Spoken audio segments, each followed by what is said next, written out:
Okay, yeah. Welcome again to this week's AI seminar at ISI. So today I'm very happy to introduce Professor Yongfeng Zhang from Department of Computer Science at Rutgers University. So he's actually director of the Web Intelligence System and the Economics Lab at Rutgers. So Professor Zhang's research interest is mainly on machine learning, machine reasoning, and information retrieval, and also recommender systems, and also economics of data science, explainable AI, fairness in AI, AI and ethics, lots of important areas people are talking about nowadays. So previously he was a postdoc at UMass Amherst, and he did his PhD degree and the Bachelor's of Engineering degree in computer science at Tsinghua University. Also a bachelor degree at Peking University. So he serves as an associate editor for ACM TORIS, and Frontiers in Big Data. Yeah, so he's also a CBO scholar of class 2015 and an NSF Career Awardee in 2021. So today, let's welcome Professor Zhang to talk about human-centered explainable AI. Okay, thank you, Moha, so much for the introduction. So let me share my slides. You can see it? Yes. Okay. So it's a great honor to share some of our research on human-centered explainable AI. So as introduced, my name is Yongfeng Zhang from the Computer Science Department of Rutgers University. So recently we have seen great advantages on a lot of AI areas like NLP, computer vision, robotics, recommender systems, and AI for science. So before I introduce some more technical problems, I'm going to first use this picture to roughly classify current AI tasks into either objective or subjective AI. And I'm going to highlight that recommender system is a unique AI application, which is specifically very close to human in terms of human-centered AI.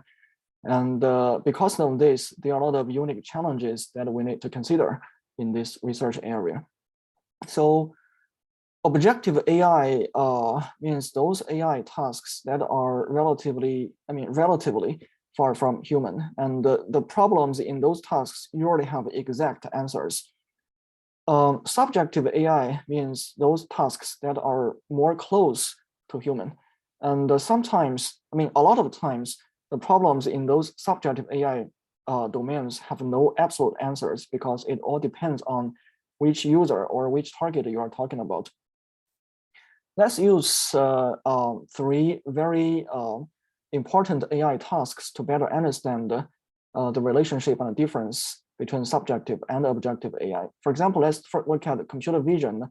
And here are some very typical tasks in computer vision, like image classification, segmentation, and detection. So most of the times we think that for these problems, there are exact objective answers to the questions. For example, this is a cat, right? This is a dog.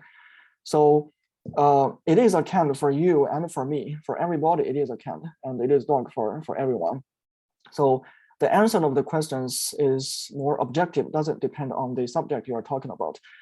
So for the image segmentation and the object detection problems, of course, there would be some problems that are ambiguous. For example, this is actually a dog, a husky dog, but it looks like a wolf because of the snowing background. So this problem could be challenging for AI algorithms. But anyway, this question itself has an exact answer. We just need to develop intelligent AI algorithms to find the correct answer. So for natural language processing, we see that there are both some very objective tasks and some very subjective tasks. For example, like syntactic analysis and word segmentation. Usually these problems have exact answers, mostly have exact answers, but there do exist some challenging examples would be difficult to segment. So there are also some very subjective tasks, for example, dialog systems. So we can rarely see that there is an exact only way to respond to the user's queries in dialog. Right? There could be many different ways, and most of them, all of them can be reasonable answers. So there's no exact answer to the dialog conversations. That's why we say that it's subjective. And in terms of recommendation, it is a more subjective task, because usually we cannot say that some recommendation to the user is absolutely right or some recommendation is absolutely wrong. For example, in movie recommendation, right? So we can recommend both of the two movies. Maybe both of them are correct. And for product recommendation, we can never say that recommending this shoe is definitely right or definitely wrong. So because of this, most of the tasks in recommendation are subjective, and it depends on the target, the user. And usually there's no exact answer for different users. So because of the subjective nature in these very human-centered tasks, there are a lot of problems unique problems we need to consider in these tasks. One example here is, for example, echo chamber. Because users don't know which recommendation are right or wrong, so they have to click to take a look, right? So because of this, usually the recommender system could trap the user into a positive feedback cycle, which is echo chamber, which we're going to talk about in more detail later. So this is in direct contrast to some objective AI tasks. For example, in image-related tasks. So if your machine decision is wrong, then usually users can directly identify that. Users know that, okay, your machine is a stupid algorithm which makes a wrong decision, wrong classification, and I'm going to ignore this decision. However, in recommender system, because the decisions are subjective, users can hardly tell which are right and which are wrong. So exactly because of this, we need to rely on explanations to help users better understand why some decision is made, why some recommendation is made, and why this recommendation is relevant to the particular user. So let's look at how humans make recommendations in our daily life, right? For example, if you ask your friend, can you recommend a movie for me? So if your friend's response is that, okay, I recommend this movie, but there's no reason. I'm not going to tell you the reason, you just look it. So you would feel strange, right? Why that I have to watch this movie with no reason? And sometimes you may feel that this is offensive. So a more natural conversation in terms of recommendation is that I'm going to recommend this movie because some of the reasons, for example, because of the genre of the movie or because of the plot, because of the actor, something like that. Then you would have a better understanding about this recommendation, and then would be happy to check out this recommendation.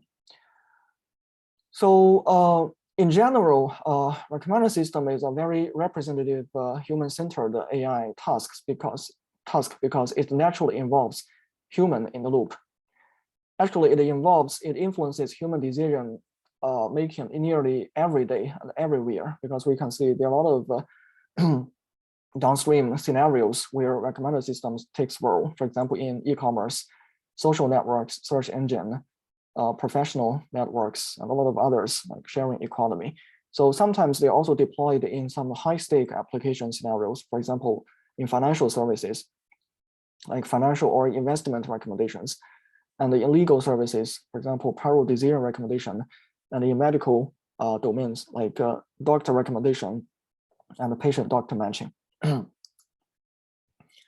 So I want to use this LinkedIn example, which is a job recommendation example, to highlight the importance of explanation, not only to help users better understand the machine's decisions, but also to make sure that AI is acting responsibly in our daily life.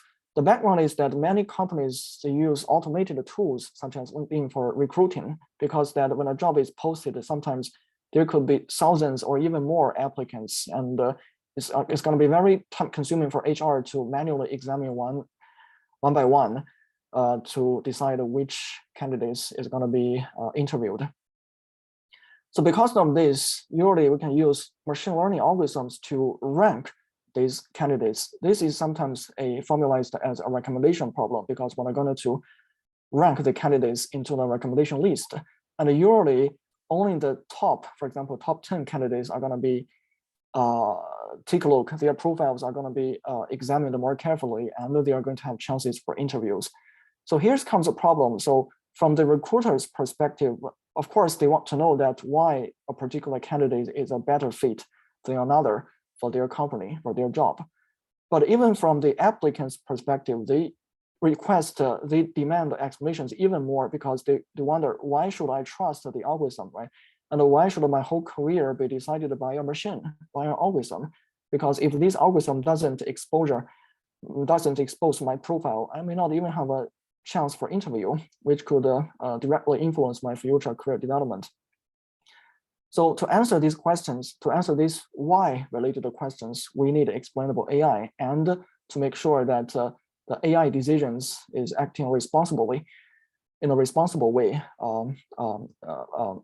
to influence human beings. So in general, as a quick summary here, AI in human-centered tasks, we not only want to know that a model indeed works, but we also want to know that why it works. What is the reason for the model's decision? And this is even more important in high-stake applications that are related to health, safety, and law, because the errors or bias in these applications may cause severe losses in people's life, money, and reputation.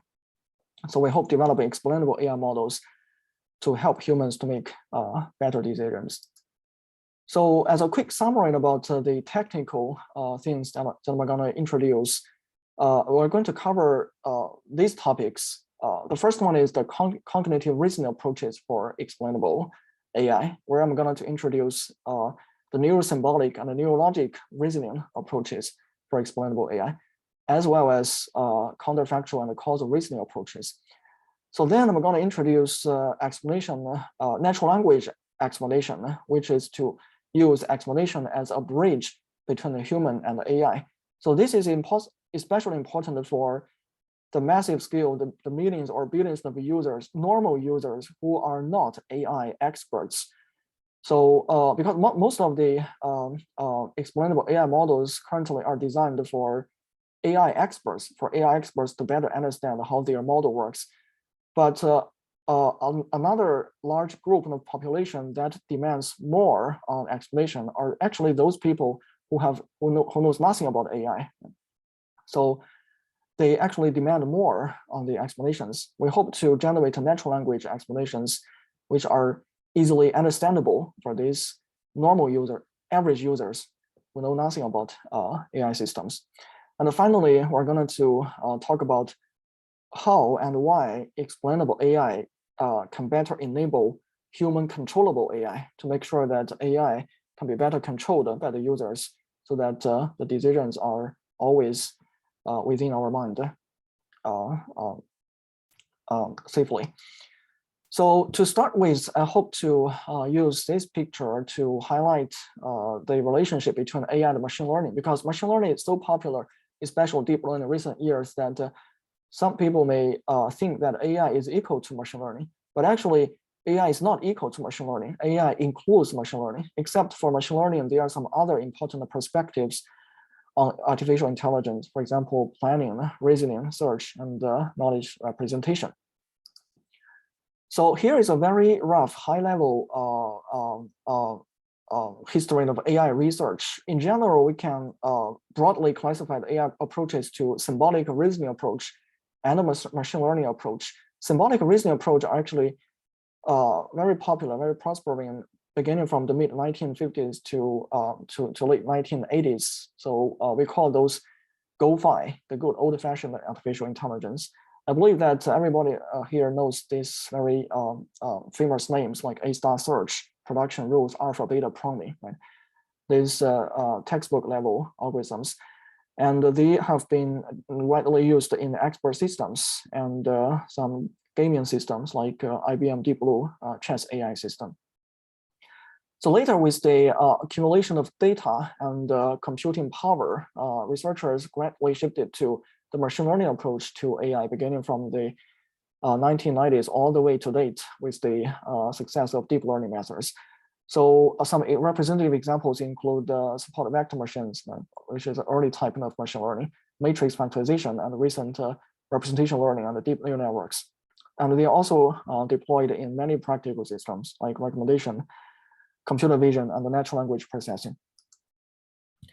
So actually, these two types of models practice two different types of philosophies towards AI. One is symbolism, another is connectionism. Sometimes we also refer to them as rationalism and empiricism approaches to AI. The symbolism, rationalism approach practice a top-to-down design approach, while the other practice a bottom-up design approach. Top-down means that usually we have the data and we're going to design the rules by ourselves, and then we're going to apply the rules over the data over symbolic reasoning to achieve the answers. So the bottom-up approach, usually we have the data and sometimes we have the answers to data, for example, in supervised learning. And then we're going to train a model over this data and answers to get the rules, which is usually reflected by the model. And then we're going to use the model to make decisions. So both of the two approaches have their advantages and disadvantages. So the symbolic approach, usually they are highly explainable and human readable, but because the rules are sometimes too hard, too rigid, so it will be difficult to handle noise data, and sometimes it requires extensive human efforts to design new rules. For the connectionism approach, it requires less human efforts and it's better at working with noisy data, but because of the black box nature of the model, so sometimes it's difficult to explain the AI decisions. So because of this, a natural idea is that can we reach the best of two worlds, right? Can we possibly develop neurosymbolic machine learning approaches that can improve both the accuracy and the transparency of the model? The idea is straightforward, but the key challenge here is that the symbolic reasoning approach usually works in a discrete space, but the machine learning approach usually works in a differentiable continuous space. So the problem is that how can we bridge the discrete and the continuous space for both reasoning and learning and a better transparency? So to solve the problem, what we have proposed is the neurological reasoning framework. The idea is actually very straightforward. Basically, we just learn for example, each of the logical operation and or not as a small neural module. And we're going to learn each variable like A, B as vector representations. So we hope that after we put two variables representation embedding through this AND module, then the output vector representation would be the logical AND of the input variables. So each small module can just be implemented as a small neural network, for example, a two-layer neural network. So if so, then given an expression, a more complex expression, for example, VI and VG or not VK, we can just build the computational graph step by step, right? We can first calculate the VI, VG, and then not VK. Then we wrote these two parts through the OR operator to get the final representation embedding for the whole expression.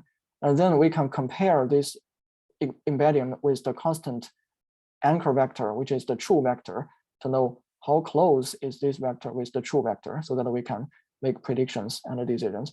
So we can apply this network over many downstream tasks. Depending on the application, we can use classification loss, for example, cross entropy, or ranking loss, like pairwise ranking loss. But I think maybe for here, you may have a question that for now, we only use a small neural network to represent each logical operation. But how do we really know that this small module is really working as expected, right? How do we know that it's really doing the logical AND operation? This one is doing the logical OR operation. So to solve this problem, we introduced the idea of logical regularization. The idea is that for example, let's take not as an example. How do we guarantee that not is really performing the logical not as expected? So we know that a basic property for not is that if we apply not over a variable for once, then the result should be quite different from the original variable. Right? But if we apply not over a variable for twice, then the result would be exactly the same as the previous variable. So this is the basic property of not that defines not as a not. So to implement this, we can represent this idea, this simple idea, as what we call as logical regularizer.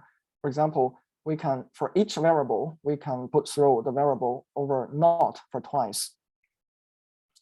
And then we're going to calculate the similarity between not w and w, and we're going to minimize this regularizer. So because we're minimizing this, we are actually maximizing the similarity between not w and w. Right? So similarly, we can define logical regularizers for and nor to make sure that these operators are really working as expected. And we are going to add all of these regularizers into the final loss function so that we can train the modules in the expected way. So this framework can be used to solve both some traditionally theoretical problems and some practical problems. We first look at this mathematical problem of solving logical equations. The definition is like we have a lot of variables and logical equations, and we have some training equations like this.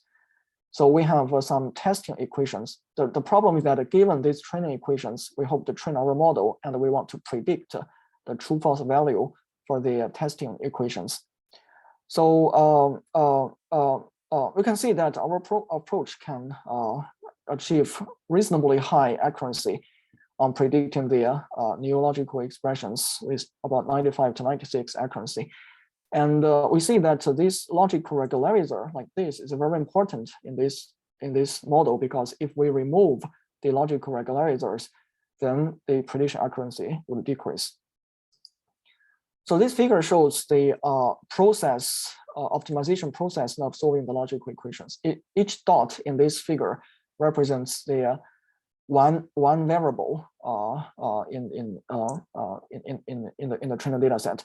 So initially, we randomly initialize each of the training variables so that it's random. And you can see that during this optimization procedure, the variables can be approximately classified into two parts. One is true and the other is false. So finally, the accuracy in the variable solving is about 96%. So this means that we can use machine learning to approximately solve some NP compute problems. And the advantage of this approach compared to more theoretical approaches is that it's more agnostic to small errors and noise in data, because sometimes in practical problems that we're going to introduce later, the training data could include some noises or errors. For example, the variable of this value should be true, but it was recorded as false. So if we use rigid solvers, then it may result in no solution at all or wrong solutions. But using machine learning, we can make sure the model is more agnostic, robust to this kind of noise or errors in data. Another application is recommender system. So in recommendation, there could be complementary or substitutive relationships in the products. For example, an iPhone and iPhone case would be complementary, so that these two products could be more possibly purchased together. And a Coke, Pepsi are substitutive, which means that if you purchase Coke, then usually you're not going to purchase Pepsi and vice versa. So this can also be represented as a logical representation. So based on this idea, we can easily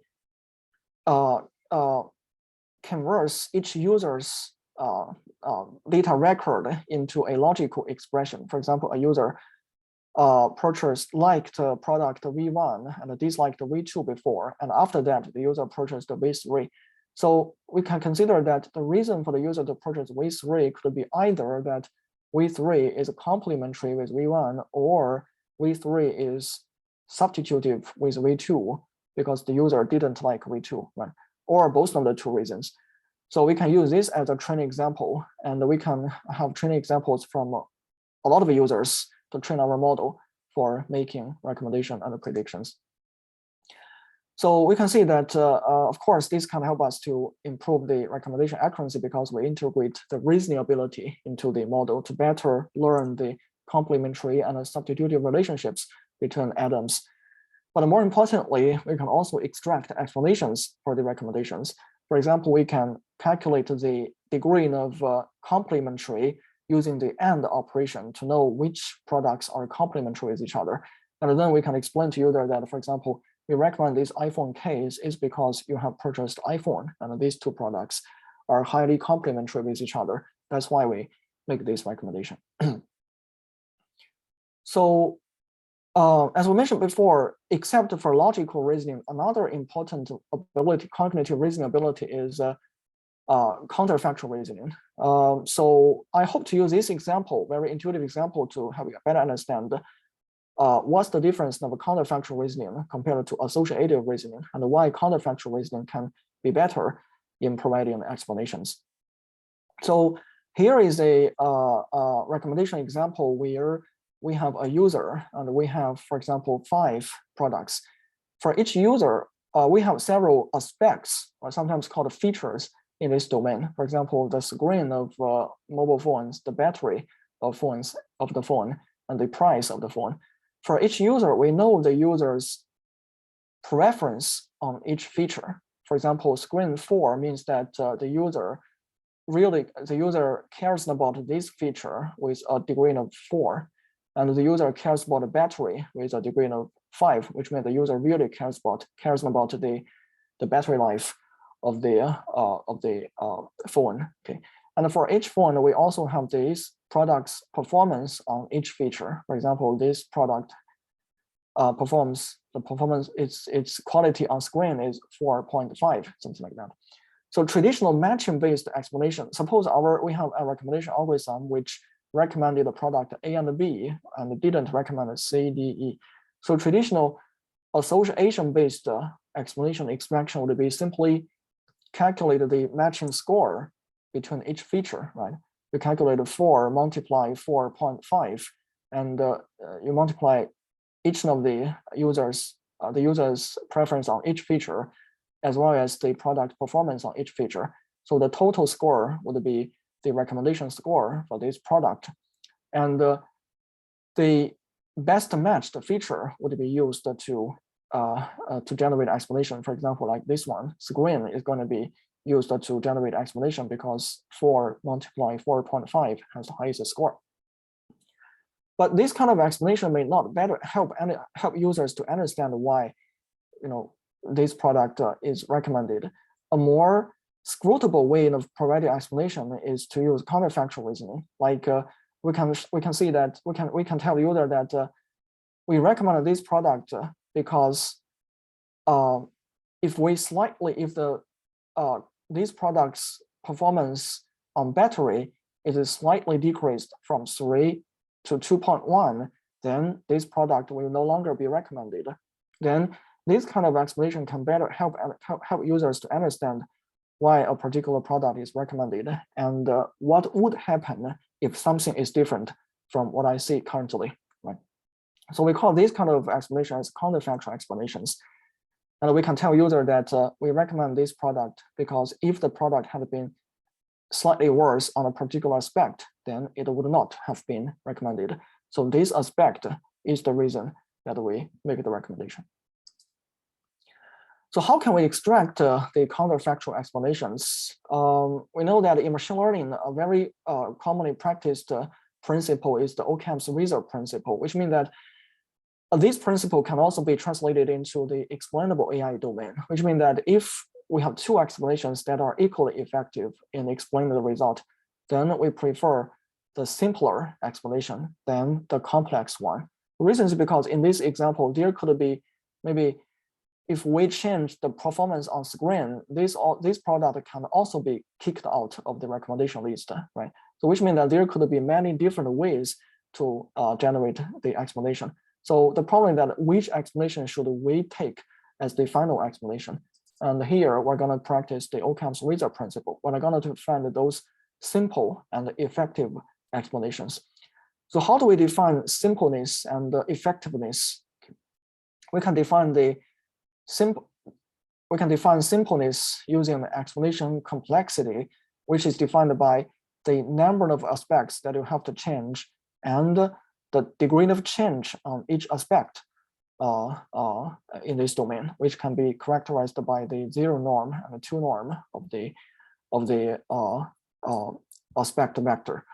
And to characterize the effectiveness, we can define explanation strength, which is the difference between the recommendation score before and after we apply the change to the product's feature aspect.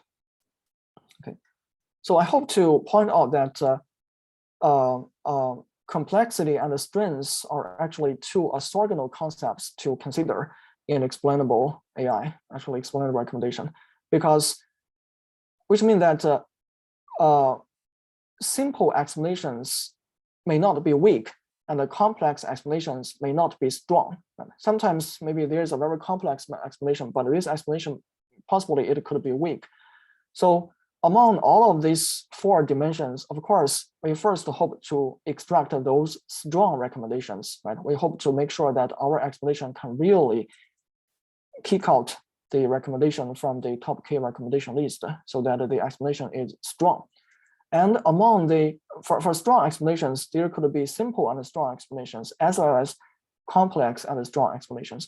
Among these 2 types of explanations, we hope to find those simple and strong explanations, because this can better help cognitively easier for users to understand in terms of explainable recommendation.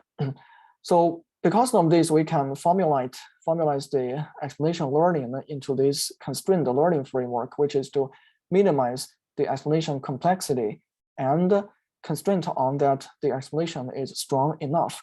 Based on the definition of explanation complexity and explanation strengths, we can simply use this constraint optimization framework to generate explanations. So this framework is actually very general. It's not only applicable for recommender systems, but also applicable for other domains like graph neural networks and vision explanations and the natural language explanations we're going to talk about later. So for optimization learning, we can easily reformulate this as a relaxed optimization framework based on simply language multiplier. So another problem we have to consider usually in explainable AI is that how do we evaluate explanations? This is a very challenging problem, actually, especially for explainable AI. In other more standard AI tasks like classification, usually we have the ground truth so that we can easily evaluate the performance using, for example, precision recall and F measure. But in explainable AI, in most scenarios, we do not have ground truth explanations. So it's very difficult to us to evaluate the explanations. So based on the counterfactual reasoning and explanation framework, we also try to propose some easily usable evaluation metrics for explanation, which is to evaluate the sufficiency and the necessity of the explanations. So to better understand the concept of sufficiency and the necessity, maybe let me remind you of this very simple high school level definition of sufficiency and necessity. If we have a condition S and a condition N, if we know that if S happens, then N will happen, then we say that S is a sufficient condition for N. And also we have the equivalent counterpositive, right? Not N to not S, which means that if N does not happen, then S will not happen. So because of this, we say that N is a sufficient condition for S. We can just borrow these very fundamental high school level concepts to define some evaluation metrics. One is probability of necessity, and another is probability of sufficiency. Probability of necessity tries to evaluate that if imagine that in a counterfactual world, that the aspects in our explanation did not exist in the system, then what is the probability that the atom would not be recommended? So this is actually the idea of necessity, right? Which means that the aspects in our explanation is necessary because if these aspects didn't exist, then this atom would not be recommended. So it's necessary. And to calculate the probability of necessity, we can calculate the percentage of recommendations that satisfies this rule, which means that if the explanation is removed, then the atom will not be recommended. Symmetrically, we can define the probability of sufficiency. Sufficiency means that if in a counterfactual world, the system only have the aspects in the explanation, which means that we only keep those aspects in our explanation, then we hope to know that if this is already sufficient to make sure that the atom will still be recommended. If only keep this explanation aspect would guarantee the atom to be recommended, then we are going to say that this explanation is sufficient because we only need this explanation to make sure that the atom is recommended, right? So very simple idea of sufficiency. And we can calculate the probability of sufficiency by calculating the percentage of recommendations that if we only keep the explanation aspects, then it will still be recommended. So here are some experimentation results. I'm not going over each of the numbers here, but the general conclusion is that compared to some traditional association-based explanation models, the counterfactual reasoning-based explanation model can produce better explanations in both sufficiency and necessity. And another interesting observation is that the very top ranked atoms usually needs to be backed by a stronger and more complex explanation, which means that if an atom is recommended to the first position, then to kick out this atom from the recommendation list, from the top 5 recommendation list, then you need to generate a stronger and more complex explanation. This is also intuitive, right? Because if you strongly recommend something, then you would better back your recommendation with a stronger and maybe sometimes more complex explanation, which requires more aspects to be justified. So we also generalized, as I mentioned before, we also generalized this counterfactual explanation method into to explain graph neural networks, for example, in molecule prediction. Because this is not a very human-centered task, so I'm not going to dive into too much details on this work. But what I'm going to highlight here is that we did experiments to verify that this sufficiency and necessity-based evaluation metric is indeed highly usable in practice, which means that even though a lot of explainable AI problems, there's no ground truth, but we can confidently use the necessity and the sufficiency-based metrics to evaluate the explanations, which makes it very convenient to evaluate explainable AI, AI in a lot of domains like recommendation, graph neural networks, and natural language processing and computer vision. So we have selected some data sets, some 3 data sets where ground truth is available. And we're going to evaluate the explanation based on some ground truth-based metrics. For example, the F1 metric, F1 measure, and the accuracy. Right? And we also evaluated the explanations based on our sufficiency and necessity-based metrics. We propose this FNS measure, which is very similar to F1, which is just the harmonic mean between the necessity and sufficiency. So we can see that the ground truth-based evaluation metric and our non-ground truth-based evaluation metric, FNS, are highly correlated in terms of the standard Kendall's law and Spearman's rule correlation, especially between FNS and F1. It's exactly correlated with with both tau and rho being 1 in this domain. So which means that even if in a lot of explainable AI problems, the explanation, the ground truth explanation is not available, but we can still use necessity and sufficiency to confidently evaluate the explanations. So one advantage of, one importance of generating explanations, except for letting users know why something is recommended. Another importance is to help users to gain better control of the AI systems. Actually, this is a very important problem because which has raised more and more attention, which is the controllability of AI. Right? So if users cannot understand why the AI is working this way and cannot intervene the AI decision, that could be dangerous. That could result in a lot of negative effects in practical systems. Right? So for example, in recommender system, currently most of the recommender systems are not controllable for users, which means that users can only passively receive the recommendations. They have no ability to intervene what the recommendations are going to be provided for them.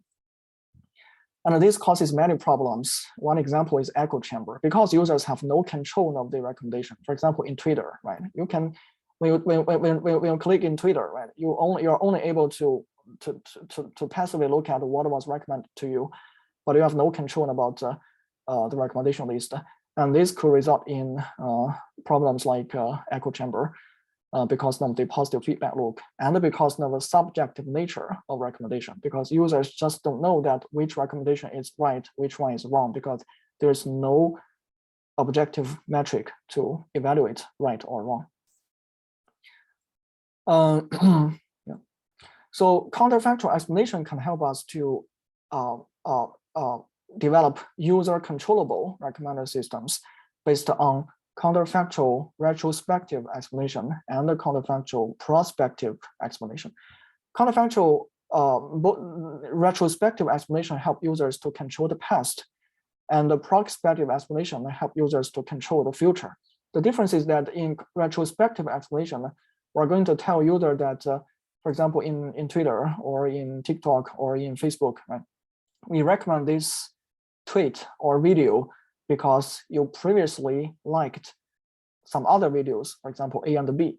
So if you didn't like those videos, then we would not recommend the current video X. So given this explanation, the users will know what is the reason for the current recommendation. And if the user is not satisfied with the current recommendation, then the user can just simply return to his or her own favorite list and cancel the red heart on the videos A and B, right? Then the video X would not be recommended for the user, so the user can take better control of their own recommendation list. Prospective explanation are going to help users to understand what would be the future consequence if the user take a current action. For example, we're going to tell user, if you like this newly recommended video X, then we're going to recommend some future videos like D and E in the future, so that if the user is really satisfied with this, then the user can really take this action. Otherwise, the user can just ignore this currently recommended video X. So by doing so, we can grant users with better controllability of their recommendation by invoking or revoking some actions, or simply let the system know that you should not consider my previous behavior when making future recommendations. Right? So this is also inconsistent with the right to be forgotten on the internet.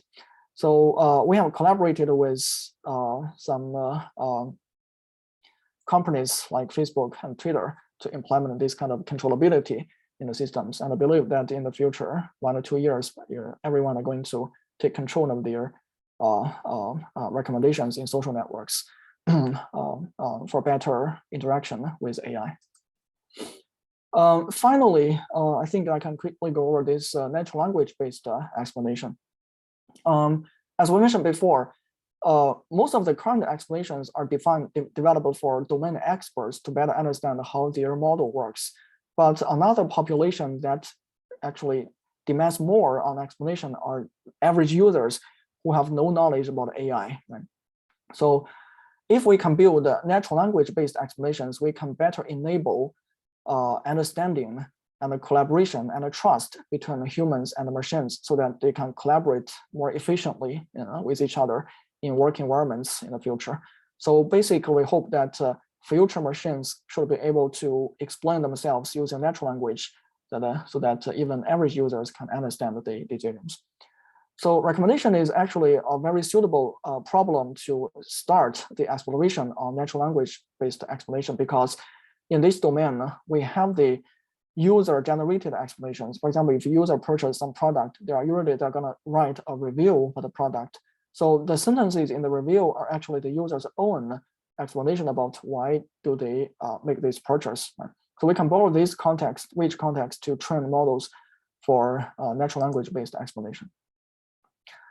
So in natural language-based explanation, we also hope to enable better controllability, which means that we hope to control what feature the explanation talk about and what is the sentiment of the generated explanation, because we hope the explanation would be consistent with the recommendation. If the system recommends something, then the corresponding explanation usually needs to be positive.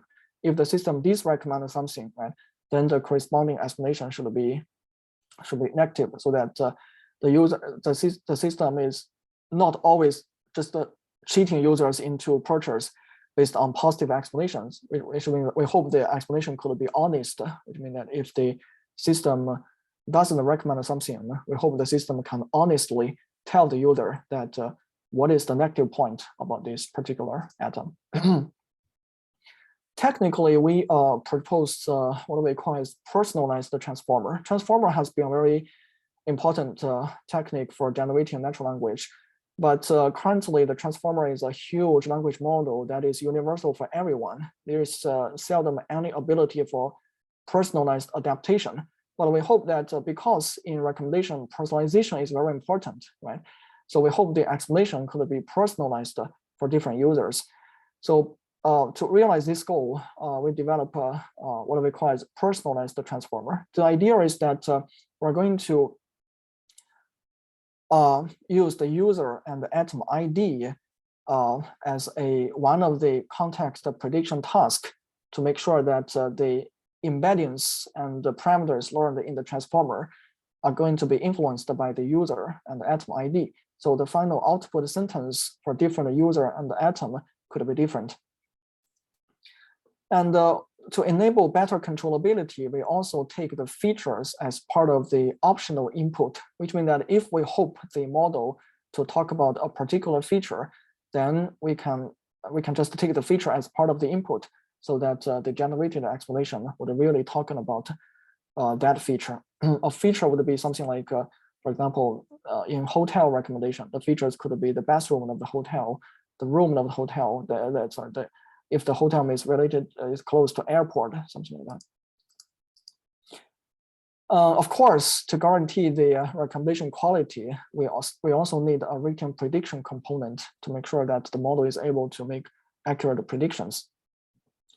So here are some examples of the generated explanations. For example, these bolded texts are the ground truth explanations written by the user.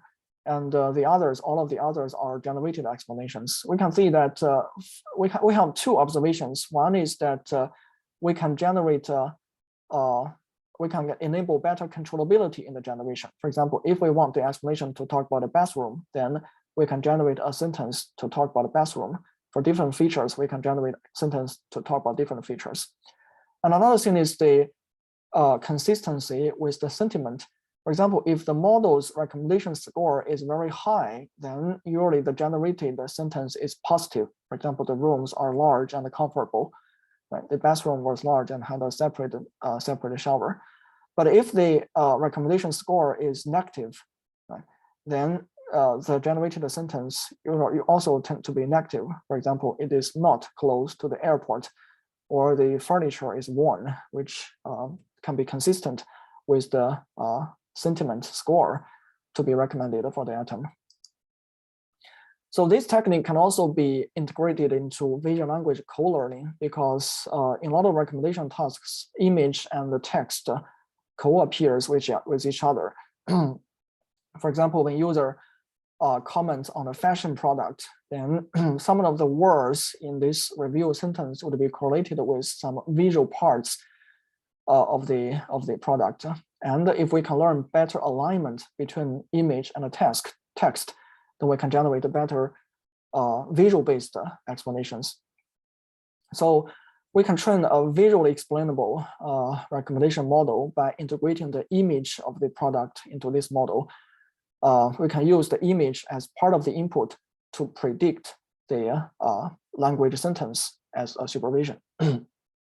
So here are some examples of the generated visual-based explanations. We can see that they are both good cases and bad cases. For the good cases like this one, right? The generated explanation is like mentioned the expanded toe box of the shoe, and the model can really highlight this toe box area of this shoe as a visual explanation for the recommendation, so that the textual-based explanation and the visual-based explanation are reasonably aligned with each other. So the second, for example, this one, the glass, like the design around the noses of the glass, and the algorithm can highlight this nose area of this image, so that the two explanations can be better aligned with each other. There are also some bad cases. For example, this explanation mentioned the fabric of this hat, but the image explanation highlighted this area. For example, the last example also mentioned the fabric, and the image part highlighted this neck area of the image.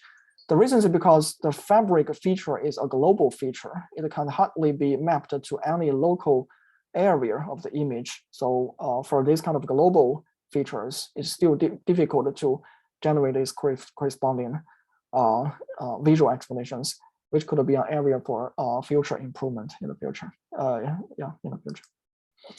So I think I can quickly summarize the talk here, and then maybe I can go to the questions.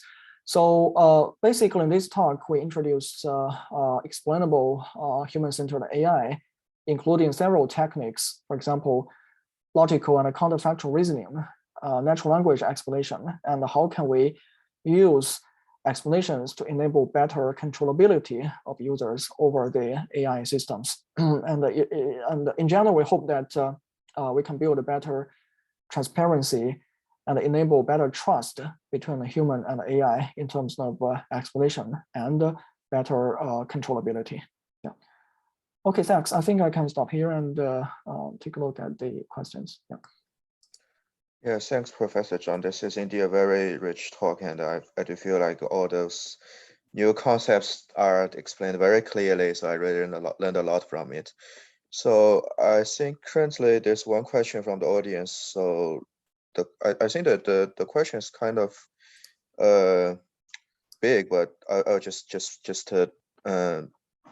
say what's there. So how does the logical regularization work with fuzzy sets? With what? Fuzzy sets. Fuzzy sets. Yeah. Let me go to this part.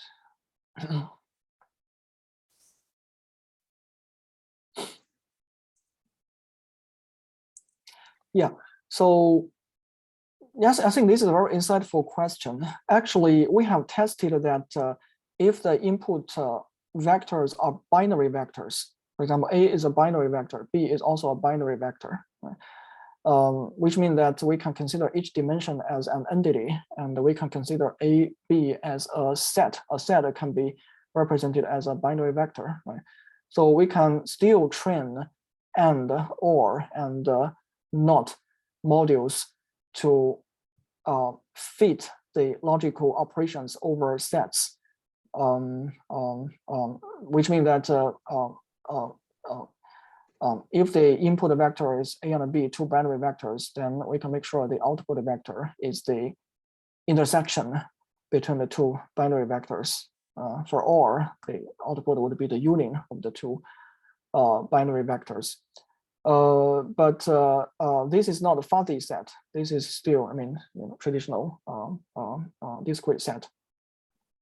But neural network do have the ability to fit the logical operations over the sets.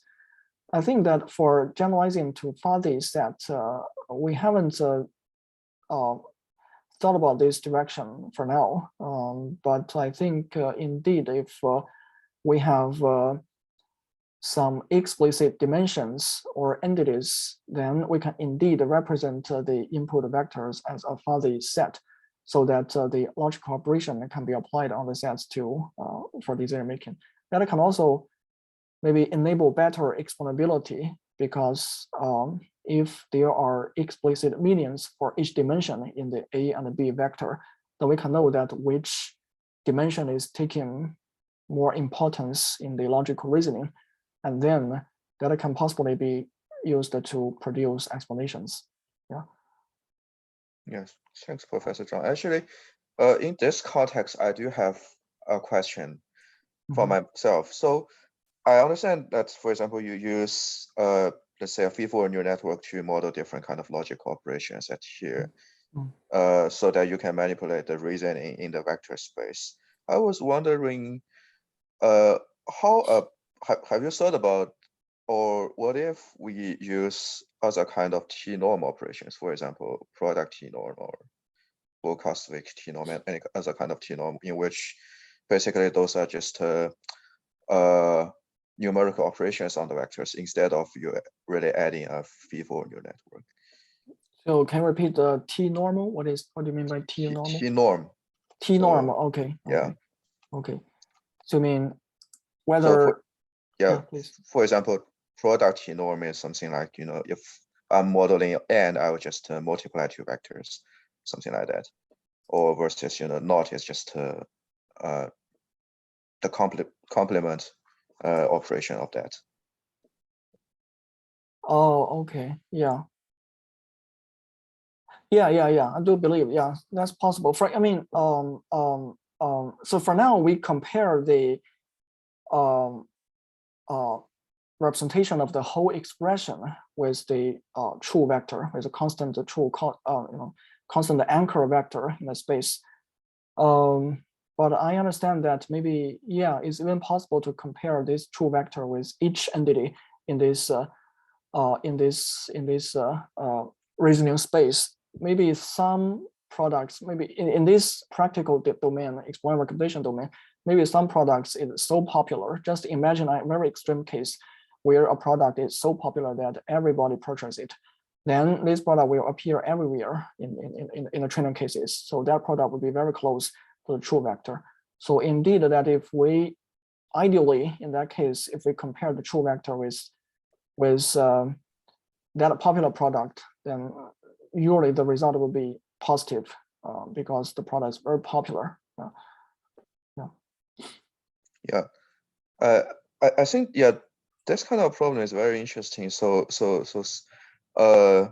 manipulating the reasoning on for example, logical equations in the vector space. I think you must also know the other works by, for example, Yuri Leskovic's group, or I think Angel McCulloch's groups are doing this using box embedding. There are just different ways of modeling those operations. But out of curiosity, I'm actually wondering, because there are just lots of different ways of modeling the operations. I'm actually wondering, what are your opinion of, let's say, your method versus box embedding, or versus, I think in Yuri's group they use translation for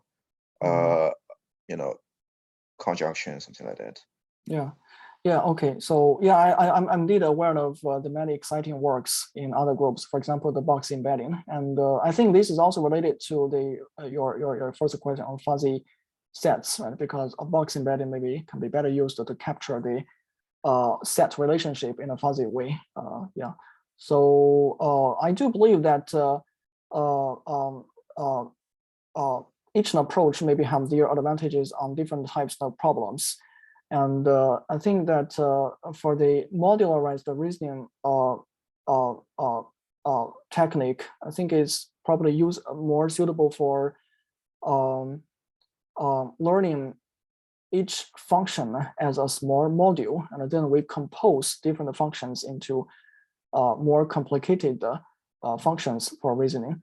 So I think that this modularized design can be applied for many problems, because for humans, right, sometimes how do we do reasoning? We're going to learn some basic skills, and we're going to compose these basic skills to implement to finish more complicated tasks. Right? So when we are exposed with a more complicated task, we're not going to learn each basic skill from the beginning. We're going to reuse what we have been able to do before and compose them in a clever way to do more complicated tasks. So the reason that I think we pursue this modularized design is exactly this. We hope that we can train basic operations, basic functions, and basic skills, and then we can compose these basic skills into more complicated architectures to do more complicated tasks. This is just a small beginning in this logical reasoning domain, and we're also trying to generalize the idea onto other vision and language reasoning tasks by learning some small modules, basic modules, and then reuse the modules for more complex tasks. Yeah, so I think that is the more suitable application scenario of this kind of modularized reasoning technique. Yeah, I think that makes a lot of sense. I especially like your view on the cognitive inspired perspective. So I think we probably just have time to take the very last question. So I think there's a very last question from the audience. So would it be possible to do a zero prior based system? Let me repeat this question. Would it be possible to do a zero prior based system? I see you started from not, but wondering if a positive forethought would be more positively generated. Honestly, I think this is a very deep question for me. I mean, it relates to the philosophy of AI and how do we, it's not only a technical question, it's actually a very philosophical question. So, I think for our technique, we are trying to, we indeed encode some prior into the system, which is that we teach the model about what is the definition of not and or operation, right? So this is what we have teach the system. So I think that I don't think our technique, like this logical regularization technique, is anything different from standard machine learning, which means that in standard, what do I mean by standard machine learning? In standard machine learning, we define a small model, right? Like a neural network, maybe a black box, and we have some data points. So training data. So we're going to organize these training data points into a loss function, and we're going to apply this loss function over this model to optimize the parameters in the model, right? So that is instance-based learning.